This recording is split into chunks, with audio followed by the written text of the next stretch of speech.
ದೃಶ್ಯಗಳಲ್ಲಿ ಗಮನಿಸ್ತಾ ಇದ್ದೀರಾ ಡಿಸಿಎಂ ಡಿಕೆ ಶಿವಕುಮಾರ್ ಕೂಡ ಜೊತೆಗಿದ್ದಾರೆ, ಸಿಎಂ ಸಿದ್ದರಾಮಯ್ಯನವರು ಇದ್ದಾರೆ, ಪ್ರಧಾನಿ ನರೇಂದ್ರ ಮೋದಿ ಅವರ ಜೊತೆಗೆ ರಾಗಿಗುಡ್ಡ ಮೆಟ್ರೋ ಸ್ಟೇಷನ್ ನಿಲ್ದಾಣದಲ್ಲಿ ಶೋಭಾ ಕರಂದ್ಲಾಜೆ ಅವರು, ಸಂಸದ ಡಾಕ್ಟರ್ ಕೆ ಮಂಜುನಾಥ್ ಅವರು ಕೂಡ ಅಲ್ಲೇ ಇದ್ದಾರೆ.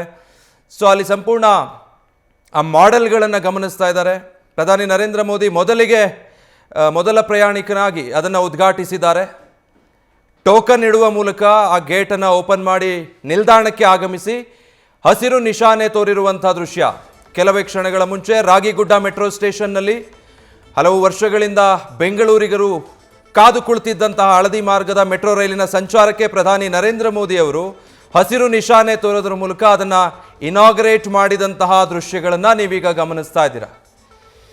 ಒಂದು ರೀತಿ ರಾಜಕೀಯ ಜಟಾಪಟಿ ಇತ್ತು. ಏನು ಡಿಸಿಎಂ ಡಿಕೆ ಶಿವಕುಮಾರ್ ಅಥವಾ ಮುಖ್ಯಮಂತ್ರಿಗಳು ಭಾಗಿಯಾಗ್ತಾರಾ ಇಲ್ವಾ, ಬೇರೆ ಕಾರ್ಯಕ್ರಮಗಳಿದೆಯಾ, ಇದು ಕ್ರೆಡಿಟ್ ಪಾಲಿಟಿಕ್ಸ್ ರೂಪ ಪಡೆದುಕೊಂಡಿರೋದ್ರಿಂದ ಅನ್ನುವಂಥ ಚರ್ಚೆಗಳೆಲ್ಲ ಇತ್ತು. ಅದೆಲ್ಲದರ ಹೊರತಾಗಿಯೂ ಖುದ್ದು ಸಿಎಂ ಸಿದ್ದರಾಮಯ್ಯನವರು ಕ್ರಾಂತಿವೀರ ಸಂಗೊಳ್ಳಿ ರಾಯಣ್ಣ ರೈಲು ನಿಲ್ದಾಣದಲ್ಲೂ ಕೂಡ ಇದ್ದು ನರೇಂದ್ರ ಮೋದಿ ಅವರನ್ನು ಬರಮಾಡಿಕೊಂಡಿದ್ರು. ಈಗ ಮೆಟ್ರೋ ನಿಲ್ದಾಣದಲ್ಲೂ ಕೂಡ ಅಷ್ಟೇ ಸಿಎಂ ಸಿದ್ದರಾಮಯ್ಯ, ಡಿಸಿಎಂ ಡಿಕೆ ಶಿವಕುಮಾರ್ ಸೇರಿದ ಹಾಗೆ ಕೆಲ ಕಾಂಗ್ರೆಸ್ ನಾಯಕರು, ಮತ್ತೊಂದು ಕಡೆ ಕೇಂದ್ರ ಸಚಿವೆ ಶೋಭಾ ಕರಂದ್ಲಾಜೆ ಅವರು, ಜೊತೆಗೆ ಸಂಸದ ಮಂಜುನಾಥ್ ಅವರು ಅಲ್ಲಿ ಇದ್ದಿದ್ದನ್ನು ನಾವು ಗಮನಿಸ್ತಾ ಇದ್ವಿ. ತೇಜಸ್ವಿ ಸೂರ್ಯ ಕೂಡ ಅಲ್ಲೇ ಉಪಸ್ಥಿತರಿದ್ದಾರೆ.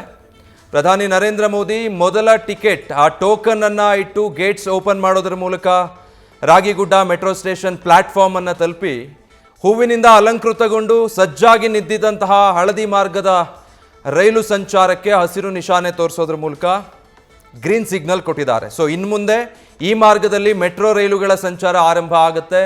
ಪೂರ್ಣ ಪ್ರಮಾಣದಲ್ಲಿ ಸದ್ಯಕ್ಕೆ ಆರಂಭ ಆಗ್ತಾ ಇಲ್ಲ, ಬಹುತೇಕ ಭಾಗಶಃ ಒಂದು 3 ರೈಲುಗಳ ಸಂಚಾರ ಸದ್ಯಕ್ಕಿರುತ್ತೆ. ಆ ವಾಲ್ಯೂಮ್ನಲ್ಲಿ 25,000 ಪ್ರಯಾಣಿಕರಿಗೆ ಸದ್ಯಕ್ಕೆ ಇದು ಆರಂಭಿಕ ಹಂತದಲ್ಲಿ ಉಪಯುಕ್ತಕಾರಿಯಾಗಿರುತ್ತೆ. ರೈಲುಗಳು ಲಭ್ಯ ಆಗ್ತಾ ಹೋಗ್ತಾ ಇದ್ದ ಹಾಗೆ ಪ್ರಯಾಣಿಕರ ಓಡಾಟಕ್ಕೂ ಕೂಡ ಹೆಚ್ಚುವರಿ ಟ್ರಿಪ್ಗಳು ಲಭ್ಯ ಇರುತ್ತೆ. ಆದರೆ ಸದ್ಯ ಪ್ರತಿ ಅರ್ಧ ಗಂಟೆಗೆ ಒಂದು ರೈಲಿನ ಸಂಚಾರ ಸದ್ಯಕ್ಕಿರುತ್ತೆ.